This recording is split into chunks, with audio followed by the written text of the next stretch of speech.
we get a hot jobs report this morning. We had hot auto sales numbers for January, either yesterday or the day before, I can't remember. Hot ISM services coming out this morning, and all I can think of is, gee, does it seem like not just in the U.S., but overseas as well, all this demand may end up leading to a resurgence in inflation in the latter part of this year? Yeah, I was saying to somebody this morning, we should kind of maybe stop talking about a soft landing and start talking about a liftoff. We might not land. Yeah, the numbers are looking pretty good today. In terms of the resurgence of inflation, I've been of the sort of view that, there's a decent chance we get a pickup in core inflation in the first quarter of this year. I feel like everyone's gotten pretty complacent because the last three reports were a bit more subdued. Mm-hmm. But, typically in January, we tend to get a lot of new contracts coming in.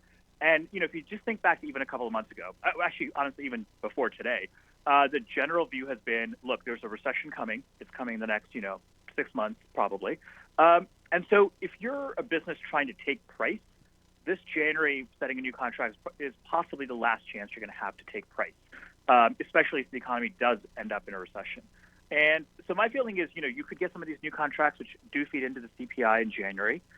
We could get a bit of a pop over the next couple of months in core inflation. And I think that would be a surprise to a lot of folks who've sort of gotten used to the last 3 months of, slower inflation readings. The one thing that I have always found with inflation is that it is something where it does take time for that to develop just because of how the methodology shows up in the CPI and other reports. So even if you start to see it building now, it might not actually show up for a quarter or two. Is that accurate at this point? So I would say, yes, there are some lags in the CPI. The most obvious is in the way we measure housing.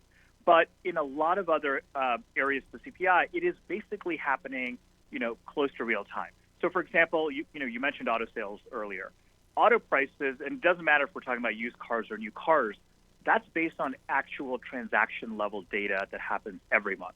So all the sales that just happened in January for new cars, that pricing information is going to come into the next CPI that comes out on February 14th. So that's, pretty close to real-time information. It's really just housing, which is probably the biggest lag. And I would say, health insurance prices are also a big lag. So that is a pretty decent chunk of core inflation. You think about housing, that's 40%. That's going to lag by almost a year to what's happening in the rental market. But for a lot of other items, it is, I would say, very, very close to, sort of what you're seeing on the ground. Omair, this is Mike. The last 6 months of inflation reports have included a pretty significant drop in oil prices, gasoline prices, big ticket items that pretty much everybody pays for and everybody sees front and center. I'm guessing you, like I, have no idea where gas prices are going to go over the next 6 months. But if you strip that out, and again, I know you're alluding to core prices here, but do you have a sense for, hey, if we strip out gasoline alone and everything else, does what it's going to do, what are we looking at in terms of the next 6 months if we do, see flatlining oil prices or even see oil prices going back in the other direction? I mean, how much does that seep through to more than just gasoline prices, for example?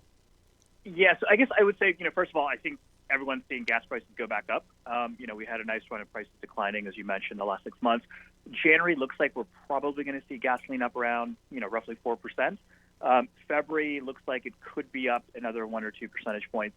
So it is going to add a bit to the headline inflation reading in the next, certainly in January report coming out in a couple of weeks, and then probably a bit in the February report as well. What I would say is in terms of it seeping through to other areas, I think the good news is that it's really not gasoline that's the bigger issue for the pass-through. It's more diesel. Diesel prices, obviously everything gets transported by truck. So diesel really matters quite a lot. And diesel prices right now, even though the numbers are still kind of high, we've seen some of these forward prices for diesel come down quite a lot the last several months. So I think that means diesel prices should come down pretty appreciably in the next 2-3 months. And I think that's going to, sort of put a lid on some of the pass-through to, say, for example, transporting food or transporting, furniture, things like that. That was a big part of the story last year. It seems like the next few months that'll be less of an issue. Omair, when you look at how how a resurgence in growth may impact the Fed and their actions, do you look at that and say, hey, they're probably going to, still pause in March and take that wait and see approach, or does this put another hike on the table potentially for that May meeting? Yeah, so honestly, my takeaway after the last meeting was they're going to go in March, and they're likely to go again in May anyway. I mean, their forecast in December already said, look, we're going to get to just north of 5. Another 2 hikes would get you exactly to what they forecast in December. Mm-hmm. And I know you don't want to make too much of just sort of one day's report, one labor market report. But honestly, if you sit here, the market's already kind of after today priced out a lot of the cuts that it had in the back half of this year. So the market was looking for a couple of cuts coming, later this year.